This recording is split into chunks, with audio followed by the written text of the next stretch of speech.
niyo ndirimbo ndirimba ku mwami wanjye kuko ibyo wankoreye ni byinshi cyane bisaba bikwiye. Mfite gahunda y'uko ngomba gukorera Imana muri iyi minsi yose kugeza mpfuye. Niyo mpamvu ibintu byose ndi gutegura ubu.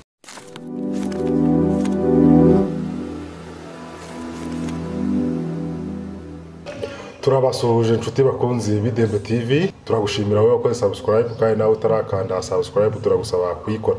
Uyu munsi turi mu mujyi wa Kigali mu karere ka Nyarugenge mu nyubako ya Florida House. Uko mubibona kuri kamera uyu munsi tubafitiye umutumirwa umujeni ukiri muto. Reka tumuhe ikaze atwibwire kandi aradusengere kugira ngo ikiganiro tugiye kugirana kigende neza. Murakoze cyane. Amazina yanjye ni Deus Nsabiyera, ndi umuririmbyi uri indirimbo za gospel. Bari bansabye ko mbere ko dutangira mbanza tugasengera zino gahunda, mureke dusenge. Mana yacu kandi uracyanuka zene n'ikigwa hejuru. Kano kanya rero turakunyuze kugira ngo uze ubaye natwe, udufashe kugira ngo ikiganiro tugiye gukora kizafashe abakunzi b'iyi TV. Ni mwiza Yesu mbisabye, amen. Ese hano hantu twicaye wahabonye ute? Ukabona ari kumwe n'abagenzi bawe mufite nk'akantu muri kunywa, byaba byahemeze gute? Oderi yaho wayumvise ute? Rwose arashimishije, muba mwateguye rwose. Ndabashimiye kuko urabona yuko ni ahantu heza, umuntu ari muri miliye nziza cyane rwose, kandi ndabashimiye. Turagira ngo tukwakire utwibwire neza nk'umuhanzi. Murakoze cyane. Natangiye mbabwira ko amazina yanjye ari Deus Nsabiyera, ari niyo mazina yanjye. Nuye hariya ku Gisozi niho nkorera umurimo, harabere twara abantu bahazi, niho nkorera umurimo. Ubwo rero ndirimba gospel, indirimbo zihimbaza zikaramya Imana. Ni muri urwo rwego rero mwanumeye kugira ngo mbashe kugira icyo nyiza ku bakunzi b'iyi TV. Niyo mpamvu rero ndahangaha kandi Imana iraduhana umugisha. Berengera Uwiteka kuko ashoboye byose, niyo ndirimbo ndirimba ku mwami wanjye kuko ibyo wankoreye ni byinshi cyane kandi ibyo untekerezaho nabyo ni byiza cyane, nawe agereranywa nawe. Niyo ndirimbo ndirimba ku mwami wanjye kuko ibyo wankoreye ni byinshi cyane kandi ibyo untekerezaho nabyo ni byiza cyane, nawe agereranywa nawe. Ohoho ohoho, niyo ndirimbo ndirimba yishimwe ryanjye, nawe agereranywa nawe kuko ushoboye byose. Nzagendera mu nzira yo gukiranuka, nzaguma mu nzu yawe mu ihema ryera. Murakoze cyane. Iyi ndirimbo bayita? Yitwa Niyo Ndirimbo. Niyo Ndirimbo by Deus Nsabiyera. Ese dukunze kubona Deus and Great Singers and Deus ni bantu ki?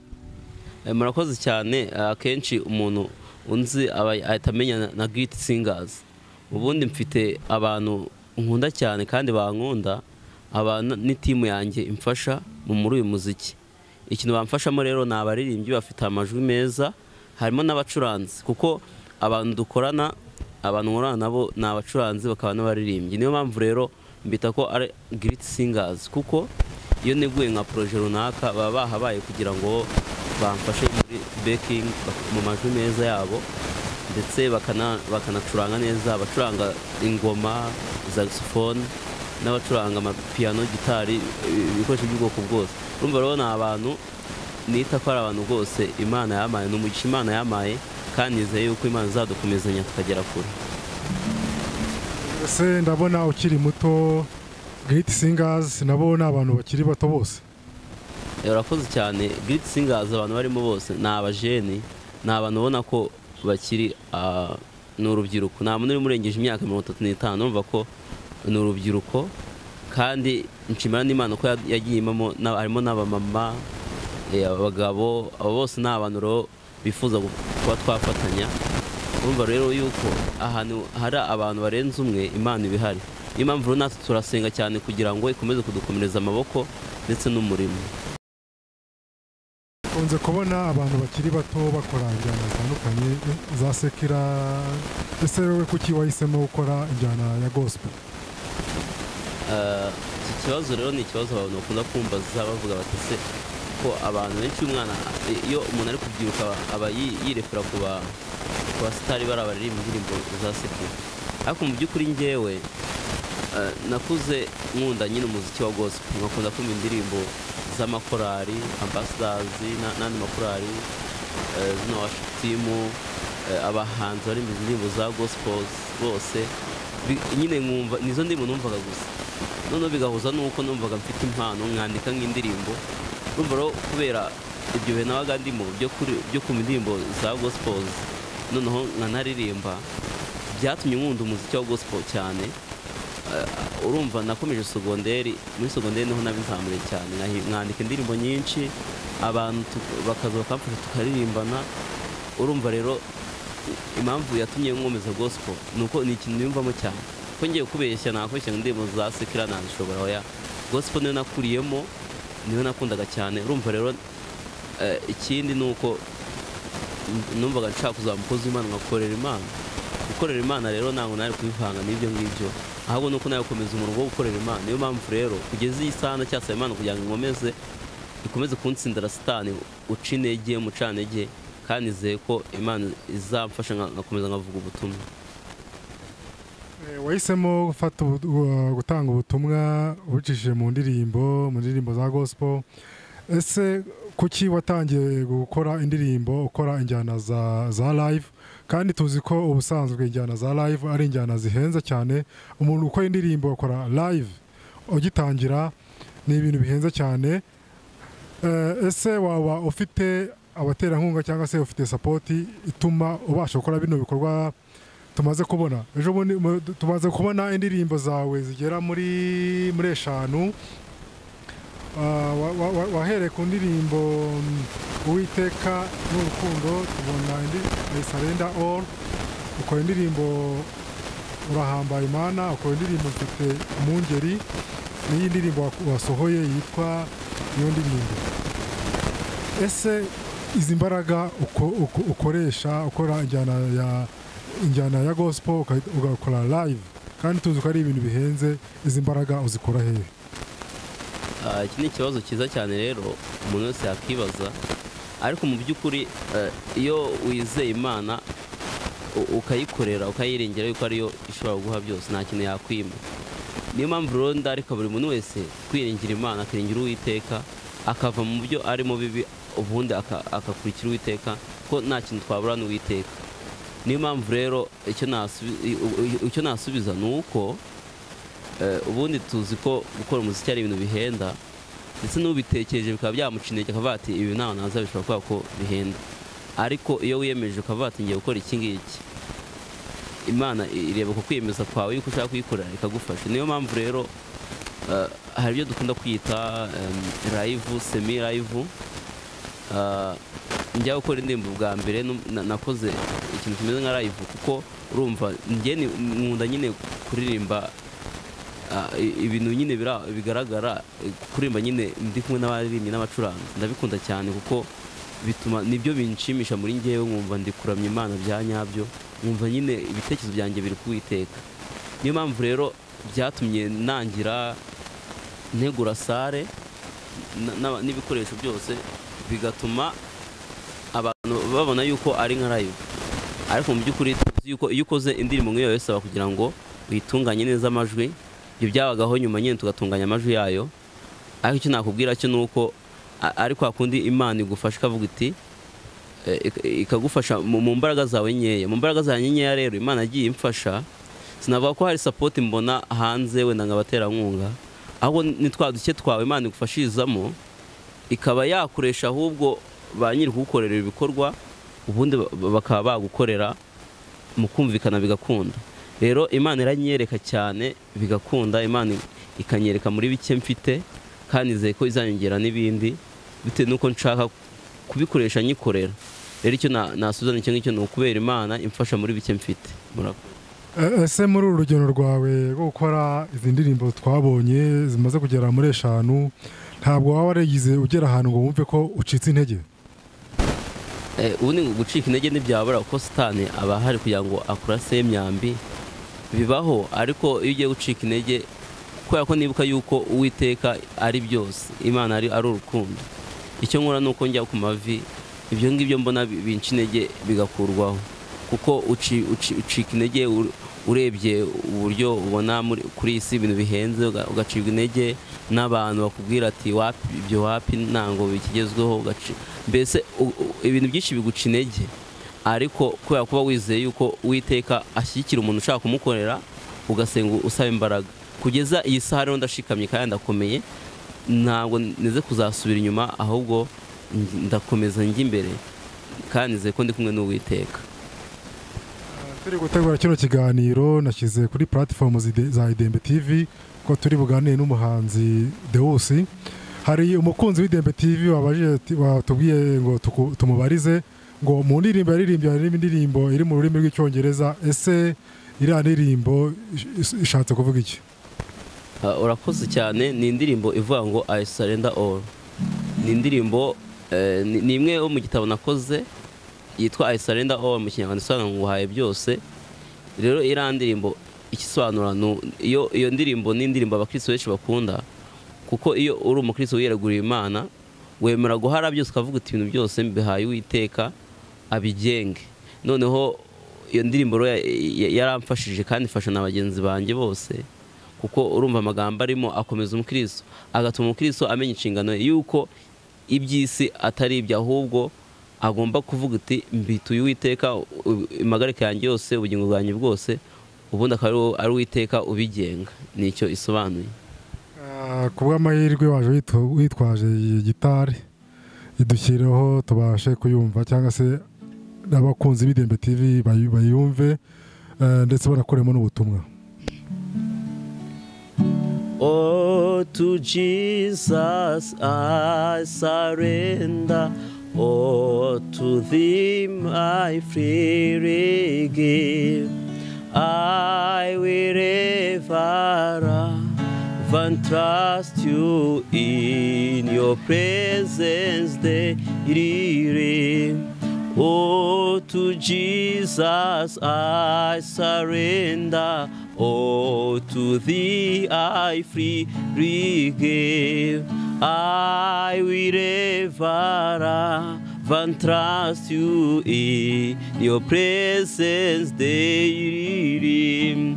I surrender all. I surrender all. Oh, to Thee my blessed Savior, I surrender all. I surrender all. I surrender all. Oh, to Thee my blessed Savior, I surrender all. Nguhaye byose, nguhaye byose, mucunguzi wanjye mwiza, nguhaye byose. I surrender all, byose ndayamanitse, mucunguzi ni wowe niringiye. Ese nk'abakunzi ba gospel music bitega iki? Ikintu bitega kuri njyewe ni uko mfite gahunda y'uko ngomba gukorera Imana muri iyi minsi yose kugeza mpfuye. Niyo mpamvu ibintu byose ndi gutegura ubutumwa biciye mu ndirimbo. Nk'ubu hari izindi ndirimbo zirasohoka muri aya mezi tutarangiza uyu mwaka. Muri aya mezi ngiye gusubiramo indirimbo zigera muri 3. urumva rero ni indirimbo nyinshi kandi zafasha abakunzi banjye. Ikindi rero baritega nuko mu mwaka utaha turakomezaho nkakomeza kubaha indirimbo nyinshi kandi zirimo ubutumwa butandukanye zikomeza umukristo, zimufasha kuramya Imana no kuyihimbaza, zimufasha muri urugendo rw'ubukristo. Ndumva rero icyo nababwira rwose bitege yuko ari ibintu byiza cyane. Muri uyu mwaka turi mu kwa 10 hasigaye amezi yagera hafi 3 kugira ngo umwaka uburangiye. Indirimbo 3 tuzitegereze tuzazibona cyane rwose, zirahari kandi ziri gutunganywa, zirahari rwose. Mr. Deus indirimbo ze azikorera muri studio zitandukanye, azikorera muri studio. Ndakeka ubundi ukora indirimbo bitewe ukoresha hari studio ujyamo bitewe n'ukuntu muri iyo minsi bihagaze, ukavuga uti wenda uyu munsi bitewe n'uko nshaka gukora indirimbo imeze gutya na gutya, iyi studio niyo ndajyamo. Ariko zino ndirimbo ndi kwazo nazikoreye muri studio yitwa Revelation Studio iherereye harabere Twari. Ni studio nziza cyane ifite ibikoresho kandi igafasha gospel, iteza imbere gospel. Murakoze. Turagira ngo ducurangire indi ndirimbo muzo wakoze niba bitakugoye.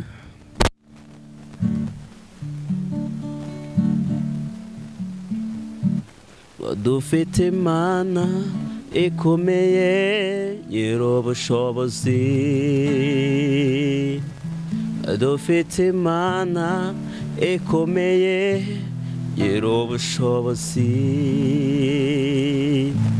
Mu bihe byashize ibyo yakoze byari byiza cyane, ndetse n'uyu munsi ebyiri gukora birahambaye. No mu bihe biza si byiza akora bisaba bikwiye, no mu bihe biza si byiza akora bisaba bikwiye. Urahambaye Mana, uri uw'amateka, utegeka byose bikakumvira, bihanywa n'imirimo y'amaboko yawe, birenze intekerezo za muntu. Turakomeye kuko tugufite Mwami, uri Imana ikomeye. Urahambaye Mana, uri uw'amateka, utegeka byose bikakumvira, bihamywa n'imirimo y'amaboko yawe, birenze intekerezo za muntu. Turakomeye kuko tugufite Mwami, uri Imana ikomeye. Turakomeye kuko tugufite Mwami, uri Imana ikomeye. Niki twaririmba kandi twakamamaza, oya ntacyo uretse gukomera. Ubwiza n'urukundo byawe Mana, turakomeye kuko tugufite Mwami, uri Imana ikomeye. Turakomeye kuko tugufite Mwami, uri Imana ikomeye. Hari umuntu waje guherekeje, ese uyu muntu nawe waguherekeje nawe ari mu bantu baba bamenamo imifungo mu bikorwa byawe byo gukora indirimbo? Urakoze. Nk'uko nabwiye nyine mfite abantu benshi turi inshuti kandi bakunda urugendo ndimo. Uyu muntu yakuruye amakuru yuko hari interview mfitanye na Idembe TV, ataba ataramerekeza.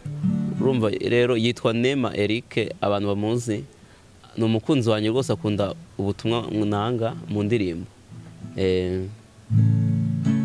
Tugana ku musozo w'iki kiganiro, abashaka ibikorwa byawe babibonera he? Abantu bose bashaka ibikorwa byanjye, cyane twahurira hara kuri channel yanjye ya YouTube, ni Deus Nsabiyera nkuko nababwiye, aho nasohoye iriya ndirimbo nshyashya yitwa Niyo Ndirimbo.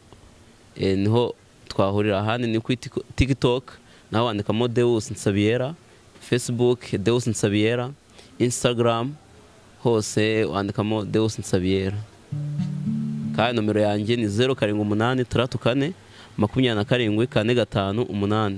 hari n'urubuga rwa WhatsApp rw'abantu duhuriraho tuganira umurimo w'Imana, narwo link yayo uyibona kuri YouTube.